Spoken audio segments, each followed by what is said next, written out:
नमस्कार दोस्तों। REET mains level प्रथम हो चाहे लेवल द्वितीय हो, इसके अंदर हमारे एक टॉपिक जोड़ा गया शैक्षिक परिदृश्य। क्वेश्चन भी आने वाले हैं और सिलेक्शन का आधार भी बनेगा ये। तो मित्रों, 4 टॉपिक है शैक्षिक परिदृश्य के अंदर, जिसमें पहला टॉपिक हमारे सामने आता है वो आता है शिक्षण अधिगम के नवाचार, यानी क्या क्या नई योजनाएं शिक्षण के लिए आई उनके बारे में। दोस्तों, लगभग 3 क्लासों की ये एक क्लास हम बनाकर यहां पर चलेंगे, यानी 3 क्लासें आपके शैक्षिक अधिगम के नवाचारों की हम लेकर आएंगे। जो योजनाएं चलती है, जैसे दीक्षा चल रही है, जैसे इस्माइल कार्यक्रम चला, तो इनके बारे में अध्ययन करना हमें। और बहुत कार्यक्रम है, वो सब कार्यक्रम यहां पर पढ़ेंगे। और मित्रों, यहां से मैं एक ही बात कहकर आपसे बोलना चाहता हूं, वो बात यह है कि अगर आप रीट के अंदर राजस्थान जीके हो या शैक्षिक परिदृश्य हो, इसके अंदर कंप्लीट यानी कि पूरे तो नहीं लेकिन 95% अटेंड करना चाहते हैं, तो जो ये नोट्स मैं दे रहा हूं, ये नोट्स आपको वहीं मिलेंगे जहां पर राजस्थान जीके के नोट्स उपलब्ध है, उसी फोल्डर के अंदर। कुछ अमन ऑनलाइन क्लासेज ऐप को डाउनलोड करिए इस प्ले स्टोर से और उसके स्टोर में जाइए ऐप के, वहां पर राजस्थान जीके के नोट्स मिल जाएंगे और वहां पर ही मैं शैक्षिक परिदृश्य के नोट्स है वो उपलब्ध करवा दूंगा उन्हीं के अंदर। दोस्तों, और शिक्षण अधिगम के नवाचार बहुत ही इंपॉर्टेंट टॉपिक, और लिखकर कहता हूं आज की इस क्लास से 2 ही योजनाएं हम पढ़ने वाले हैं। पहली जो हमारी योजना रहेगी वो रहेगी इस्माइल, दूसरी दीक्षा। 2 परियोजना पढ़ेंगे, 2 योजना पढ़ेंगे, और दोनों योजनाओं से आपको एक क्वेश्चन एग्जाम में देखने को जरूर मिल जाएगा। दोस्तों, इसलिए सभी साथियों से यही कहना चाहता हूं कि अंत तक बने रहें, वीडियो को लाइक शेयर, और जो नए साथी जुड़ रहे हैं वो चैनल को जरूर सब्सक्राइब करें। इसी के साथ जो साथी किसी भी प्रकार की कोई जानकारी लेना चाहते हैं उनके लिए यहां पर इंस्टाग्राम आईडी दी गई है, उस पर जाकर हमारे साथ वो जुड़ सकते हैं। दोस्तों, तो चलते हैं, आज की इस क्लास को हम शुरू करते हैं। दोस्तों, देखते हैं कैसे कैसे क्वेश्चन यहां से हमें देखने को मिलते हैं। सबसे पहले नवाचार के अंदर हमारे जो सामने एक योजना आ रही है, वो कार्यक्रम है, वो है इस्माइल। दोस्तों, SMILE, SMILE, social media interface for learning engagement. समझ गए यहां से? तो मित्रों, इसके बारे में हम करते हैं अध्ययन। यहां से देखिए, राजस्थान शिक्षा विभाग का अभिनव नवाचारी कार्यक्रम है, यानी ऑनलाइन स्कूली शिक्षा का यह कार्यक्रम है। दोस्तों, जिसकी शुरुआत 13 अप्रैल 2020 को की गई। शुरुआत कब की गई है? पहला क्वेश्चन यहां पर आ गया, इस्माइल। इस्माइल की शुरुआत कब की गई है? इस्माइल एक कार्यक्रम नहीं है, इस्माइल 2.0, इस्माइल 3.0, 3 आएंगे ये। तो इस्माइल की पूछी जाए ना आपसे, सिर्फ की इस्माइल की, तो 13 अप्रैल 2020। बाकी की जब हम आगे पढ़ेंगे तो उनकी भी हमारे यहां पर आ जाएगी। सोशल मीडिया के माध्यम से छात्रों में अधिगम सक्रियता बनाए रखना कब लागू किया? कोविड के अंदर, स्कूलें बंद है, तो छात्रों को पढ़ाई के लिए लागू कैसे रखें हम, उसके लिए सोशल मीडिया के जरिए पढ़ाया जाए, उसके लिए यह कार्यक्रम शुरू किया गया था। दोस्तों, यह राजस्थान स्कूल शिक्षा विभाग का नवाचार कार्यक्रम है, जो कोविड-19 महामारी के दौरान, लॉकडाउन के दौरान घर पर रहकर छात्रों को ऑनलाइन शिक्षा देने के उद्देश्य से शुरू किया गया था। तो यहां से इस्माइल का मतलब आपको समझ में आ गया है, लॉकडाउन की अवधि, और उसमें इस्माइल करे बच्चे। समझ गए आप? उसके लिए इस्माइल प्रोग्राम, इस्माइल योजना, इसका इस्माइल कार्यक्रम है वो लागू किया गया, जिसके अंदर व्हाट्सएप ग्रुपों के द्वारा शिक्षण सामग्री छात्रों तक ऑनलाइन पहुंचाई जाती थी। दोस्तों, 13 अप्रैल 2020 को यह लागू किया गया। आगे चलिए, इसमें विद्यालय वाइज ग्रुप बनाए जाने का प्रावधान है। ये जो मैं थ्योरी लेकर आया हूं ना, काम की कुछ नहीं है, लेकिन पढ़ना जरूरी है हमको, क्योंकि क्वेश्चन देखिए मैं कहां से बनेंगे वो बताता चलूंगा। देखिए, इसमें विद्यालय वाइज ग्रुप बनाए जाएंगे या ग्रुप बनाए जाने का प्रावधान है। कोविड महामारी के दौरान बच्चों की शिक्षा में हुई हानि को दूर करने के लिए, कोविड महामारी के दौरान बच्चों की जो शिक्षा है उसके अंदर हानि हुई, और उसको दूर करने के लिए राज्य सरकार के द्वारा यह पहल की गई। दोस्तों, कि व्हाट्सएप ग्रुप बनाया जाए और व्हाट्सएप ग्रुप के अंदर उनको पढ़ने के लिए सामग्री उपलब्ध करवाई जाए।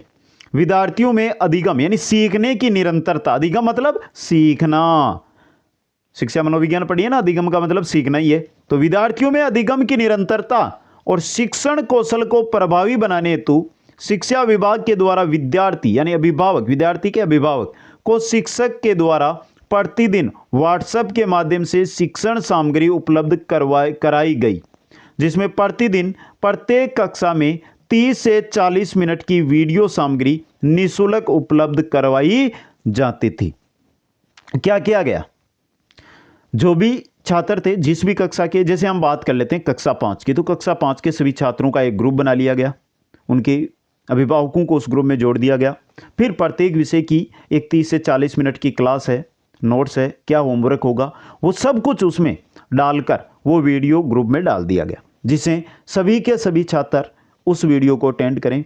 और जिस प्रकार हम पढ़ रहे हैं ना, यही तरीका हो गया, हम एक यूट्यूब के जरिए पढ़ रहे हैं और उनको व्हाट्सएप पर वो क्लास मिल गई, वीडियो ही मिल रहा है, वो वीडियो देखेंगे और समझेंगे। दोस्तों समझे यहां से कुछ? ये इसके लिए स्माइल प्रोग्राम शुरू किया गया था।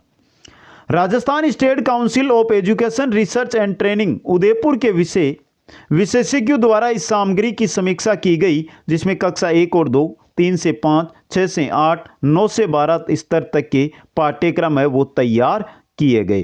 तो स्माइल कार्यक्रम के अंतर्गत जो सामग्री है वो किसके द्वारा तैयार की गई? Rajasthan state council of education research and training Udaipur के द्वारा। दोस्तों आगे देखिए, इसके तहत डीडी राजस्थान चैनल पर शिक्षा दर्शन कार्यक्रम का प्रसारण सोमवार से शनिवार प्रतिदिन 3.25 घंटे सभी कक्षाओं के लिए किया गया। यह नहीं है कि सिर्फ व्हाट्सएप ग्रुप, इस कार्यक्रम के तहत, स्माइल के तहत डीडी राजस्थान चैनल है, उस पर 3.25 घंटे की कक्षाएं भी शुरू की गई, सोमवार से शनिवार तक। संडे जिस प्रकार रविवार को छुट्टी होती है स्कूलों में, उसी प्रकार ऑफ रखा गया। अब देखिए स्माइल का ध्येय वाक्य क्या था? रोज सवेरे 9 बजे हर घर स्कूल घंटी बजे। हर घर स्कूल घंटी बजे। हर स्कूल तो घंटी बजेगी नहीं क्योंकि लॉकडाउन लगा हुआ है, तो हर घर में स्कूल की घंटी बजे, 9 बजते ही क्लास मिल जाए। दोस्तों समझ गए आप? यहां पे यह चीज है। अब देखिए स्माइल के आए 3 चरण। ये देखिए स्माइल कार्यक्रम के चरण। पहला स्माइल हमने देख लिया, 13 अप्रैल 2020 से लागू हुआ। स्माइल 2.0 2 नवंबर 2020 से लागू हुआ। और स्माइल 3.0 है, यह आपका 21 जून 2021 है। तो स्माइल 2, स्माइल 3 कब लागू किए गए? ये इंपॉर्टेंट चीज और इंपॉर्टेंट एक क्वेश्चन अभी बोल रहा हूं, 1% इन तीनों में से मिलेगा आपको, लिख कर बोल रहा हूं। विश्वास ना हो तो जिस दिन आपका पेपर हो उस दिन मेरे को बोल देना। इन तीनों से अगर आपको एक क्वेश्चन ना मिल जाए तो देख लेना। समझ गए यहां पे? अब आगे चलिए मित्रों, इसके प्रथम चरण यानी सिर्फ स्माइल में, इसके प्रथम चरण में सर्वप्रथम सामग्री का चयन राज्य स्तर पर किया जाता था। फिर इसे संभाग, जिला, पंचायत स्तर पर स्कूलों के माध्यम से सोशल मीडिया का प्रयोग करते हुए बीईओ द्वारा अभिभावकों व विद्यार्थियों तक पहुंचाया जाता था। यह नहीं है कि विद्यालय के ही संभाग स्तर पर जो सामग्री है वो तैयार की जाती थी, फिर जिलों को भेजी जाती थी, जिलों से फिर पंचायतों में, पंचायतों से फिर बीओ को, बीओ के द्वारा अभिभावकों को और अभिभावकों के द्वारा विद्यार्थियों तक ये सामग्री पहुंचती थी। ये सामग्री का मैं एक चरण लेकर आया हूं जिससे आपको कोई दिक्कत ना हो समझने में। देखिए पाठ्यक्रम के चरण, राज्य स्तर पर गुणवत्तापूर्ण शैक्षिक सामग्री है उसका चयन हुआ, वो आई संभाग पर, संभाग से आ गई जिले पर, जिले से आ गई ब्लॉक पर, ब्लॉक से आ गई ग्राम पंचायत पीईओ पर, यानी ग्राम पंचायत का जो हेड मास्टर है, जो प्रिंसिपल है उसके पास। उसके बाद पीओ के बाद आ गई शिक्षक के पास, और शिक्षकों से अभिभावकों के पास या विद्यार्थियों के पास सीधी वो पहुंचे गई। दोस्तों आया समझ में? ये थी दोस्तों। अब यहां पर एक चीज आया पीईओ, क्या है इसकी भूमिका? तो देखिए पीईओ की क्या भूमिका है। पीईओ की भूमिका, ग्रामीण क्षेत्र में विद्यालय के प्रधानाचार्य, ग्रामीण क्षेत्र के विद्यालय हैं उनके प्रधानाचार्य अर्थात पीईओ, और शहरी क्षेत्र के एफटीबी के द्वारा 2 ग्रुपों का निर्माण किया गया। देखिए पीओ की भूमिका, प्रारंभिक पंचायत प्रारंभिक शिक्षा अधिकारी ग्रामीण क्षेत्र, और एफटीबी प्री टेक्स्ट बुक, एफटीबी यानी प्री टेक्स्ट बुक शहरी क्षेत्र के अंदर। अब देखिए जो आपका ग्रामीण क्षेत्र में, इसमें राज्य सरकार से प्राप्त शैक्षिक सामग्री है उसको व्हाट्सएप द्वारा छात्रों तक पहुंचाने का कार्य किसका था? पीईईओ का था दोस्तों। और एफटीबी शहरी क्षेत्रों के अंदर नोडल एजेंसी इसकी मुख्य भूमिका निभा रही थी शहरी क्षेत्रों के अंदर दोस्तों। यह थी पीईईओ की मुख्य भूमिका दोस्तों। आगे चलिए, इस्माइल के अंदर टीचर्स ग्रुप और पेरेंट्स ग्रुप का नाम डिजिटल लर्निंग पर रखा जाएगा तथा ग्रुप की सेटिंग केवल एडमिन के द्वारा की जाएगी। यह नहीं है कि बच्चे भी उस ग्रुप में कुछ देख सकते हैं, नहीं, सिर्फ जो ग्रुप की सेटिंग है वो एडमिन के पास रहेगी, वो ही काम करेगा। ग्रुप निर्माण, अध्यापक ग्रुप और अभिभावक group. Digital learning teacher, digital learning panchayat. अभिभावक ग्रुप है उसका नाम डिजिटल लर्निंग पंचायत, का नाम पेरेंट्स पर था और इसका नाम था, जो अध्यापक ग्रुप था उसका नाम था पंचायत का नाम पर दोस्तों। समझ गए? अब बात कर लेते हैं इस्माइल कार्यक्रम में शिक्षक की भूमिका की। क्या शिक्षक की भूमिका है, क्या अभिभावक की भूमिका है? शिक्षक विद्यार्थियों के सहयोगी के रूप में कार्य करे। शिक्षक विद्यार्थियों के सहयोगी, विद्यार्थियों के एक, ये मान के चलिए अच्छे दोस्त के रूप में ही कार्य करता है, और यही इस्माइल के अंदर रखी गई दोस्तों। राज्य स्तर से प्राप्त सामग्री पीईईओ के द्वारा शिक्षक ग्रुप में भेजी जाएगी। शिक्षक उसे पेरेंट्स ग्रुप में भेजेंगे। शिक्षक चाहे तो वह अपने स्वयं के द्वारा निर्मित वीडियो भी ग्रुप में भेज सकते हैं। इस्माइल प्रोग्राम में एक चीज रखी गई कि अगर शिक्षक ये चाहता है कि वो खुद, वो तो एक आगे से आ रही है इस्माइल प्रोग्राम में सामग्री, वो तो भेज रहा है विद्यार्थियों तक, लेकिन खुद है, लॉकडाउन है, तो घर पर खुद सामग्री बनाकर विद्यार्थियों को उस ग्रुप में उपलब्ध करवा सकता था दोस्तों। अभिभावक ग्रुप में प्राप्त सामग्री, वीडियो आदि को माता पिता के सहयोग से छात्र देखकर क्या करेंगे? अध्ययन करेंगे दोस्तों। यह चीज दोस्तों, यह था इस्माइल हमारा पहला कार्यक्रम। इसके बाद इसका वर्जन आता है। आजकल मोबाइलों के, लैपटॉप के वर्जन देखने को मिलते हैं ना, तो इसका ही वर्जन आया इस्माइल 2 दोस्तों। शिक्षा विभाग राजस्थान के द्वारा 2 नवंबर 2020 में इस्माइल 2 कार्यक्रम तैयार किया गया, जो कि कक्षा 1 से 8 तक के विद्यार्थियों के लिए गृह कार्य पर आधारित था। गृह कार्य उनको कैसे दिया जाए दोस्तों। इसमें क्लास वाइज ग्रुप बनाने का प्रावधान किया गया, जबकि इस्माइल में विद्यालय वाइज ग्रुप बनाने का प्रावधान था। इस्माइल 2 आया ना, इस्माइल 2 आया ना, इसके अंदर क्लास वाइज ग्रुप बनाए गए, प्रत्येक क्लास का ग्रुप बना दिया गया। जबकि हमारा, हम पहले पढ़ रहे थे ना इस्माइल कार्यक्रम, उसमें विद्यालय के अनुसार ग्रुप बनाए गए थे दोस्तों। इसका नया वर्जन आता है इस्माइल 3 दोस्तों। उसमें क्या होता है देखिए, इस्माइल 3 कार्यक्रम की शुरुआत विद्यार्थियों के लिए डिजिटल माध्यम से अध्ययन सामग्री घर तक पहुंचाने के लिए की गई। वही चीज है, कोई परिवर्तन नहीं हुआ दोस्तों, वही चीज है जो इस्माइल में थी। डिजिटल माध्यम से सामग्री, अध्ययन सामग्री वो आ रही थी इस्माइल में, वही 3 में आ रही है। अभिभावकों को व्हाट्सएप ग्रुप से जोड़कर 21 जून 2021 शुरुआत हुई है इस दिन 21 जून 2021 से प्रतिदिन प्रातः 8 बजे अध्ययन सामग्री व्हाट्सएप पर अपलोड की जाती थी, जिसे विद्यार्थी के घर वालों को भेज दिया जाता था। इस्माइल 3 की जो थीम थी वो क्या थी? आओ घर पर सीखें, या आओ घर से सीखें दोस्तों। ऑनलाइन पढ़ाई के साथ साथ साप्ताहिक क्विज के आधार पर मार्किंग की सुविधा भी इस्माइल 3 में की गई। ऑनलाइन पढ़ाई के साथ साथ साप्ताहिक क्विज है ना, इसकी साप्ताहिक क्विज के आधार पर मार्किंग की सुविधा भी इसके अंदर की गई दोस्तों। अब बात करते हैं विद्यार्थी पोर्टफोलियो निर्माण, जो इस्माइल का ये दोस्तों। कक्षा 1 से 5 तक के विद्यार्थियों को प्रत्येक सोमवार को, ये चीज देखिए, 1 से 5 प्रत्येक सोमवार। कक्षा 6 से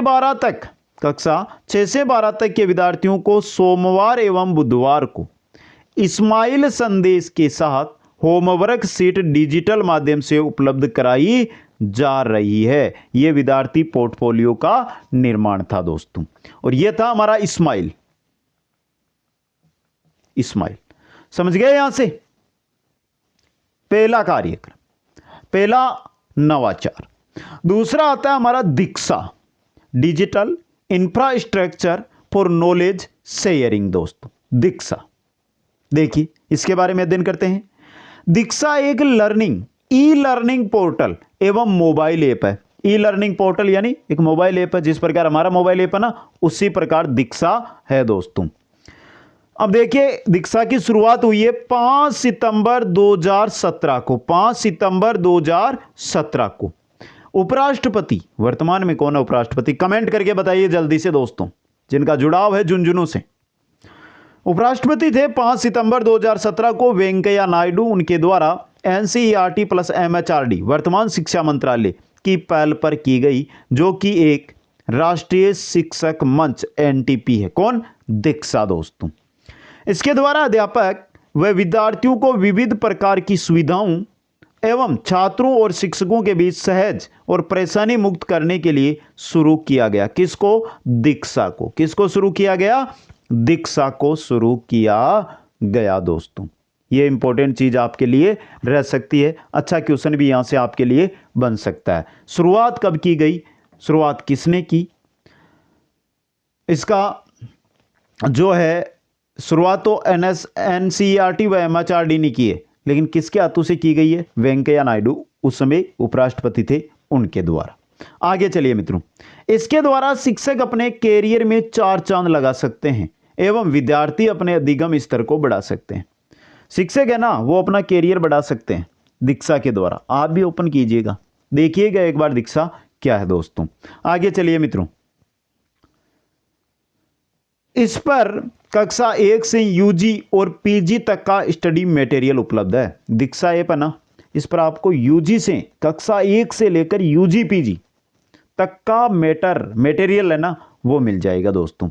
दीक्षा का उद्देश्य छात्र एवं शिक्षक दोनों के लिए समग्र शिक्षा तथा स्कूली शिक्षा के सभी चरणों को पूर्ण करना है।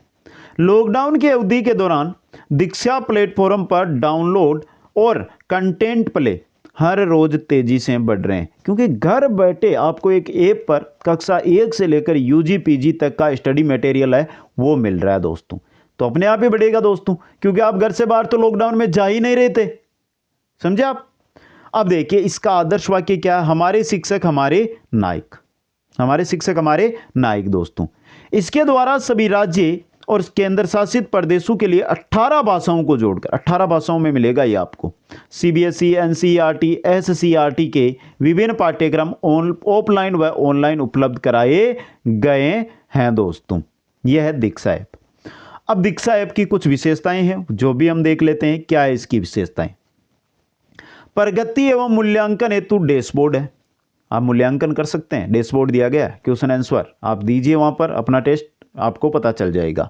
सहयोग एवं चर्चा हेतु समुदाय, यानी आप साथ में जो बच्चे हैं उनके साथ चर्चा कर सकते हैं इसके अंदर। घोषणा, परिपत्र और सूचनाएं हैं, इनकी भी जानकारी इसमें मिलती है। ये केवल सरकारी विद्यालयों के ही नहीं अपितु निजी संगठनों के लिए भी उपलब्ध है। या हम नहीं कह सकते कि दीक्षा है जो सिर्फ सरकारी स्कूलों के लिए, नहीं, गलत बात, सभी के लिए, आपके लिए भी है। मानव संसाधन विकास मंत्रालय वास्तव में दीक्षा प्लेटफॉर्म पर बड़ी संख्या में उच्च गुणवत्ता वाले संसाधन उपलब्ध कराने जा रही है, जिससे पढ़ाई की गुणवत्ता और शिक्षा की निरंतरता में निश्चित रूप से वृद्धि होगी दोस्तों। तो आज की क्लास यहीं पर हम रोकते हैं। आज हमने पढ़े हैं, पहला कार्यक्रम था हमारा इस्माइल, दूसरा कार्यक्रम था दीक्षा। एक बार सभी साथियों से यही कहना चाहता हूं कि पहली क्लास में छोटी लेकर आता हूं, क्योंकि हम शैक्षिक परिदृश्य की हमारी पहली क्लास है। लगभग 7 से 8 क्लासें करवाऊंगा आपको, और अगर एग्जाम में इनसे बाहर शैक्षिक परिदृश्य का 7 से 8 क्लासें जो होती है इनको आप अटेंड कर लेते हैं और इनसे बाहर क्वेश्चन चला जाए तो मेरे को बोल देना। इतना ही कहना चाहता हूं। पहली क्लास आपको कैसी लगी आप अपना कमेंट कर देना, और हाथ जोड़कर आपसे सिर्फ इतनी ही विनती करता हूं, क्योंकि ये क्लास तब तक उन साथियों तक नहीं पहुंच सकती जब तक आप शेयर नहीं करोगे। तो सभी साथी कम से कम इस बार और इस क्लास को 5 मित्रों तक जरूर शेयर करें। आप सभी को बहुत बहुत धन्यवाद। जय हिंद, जय भारत।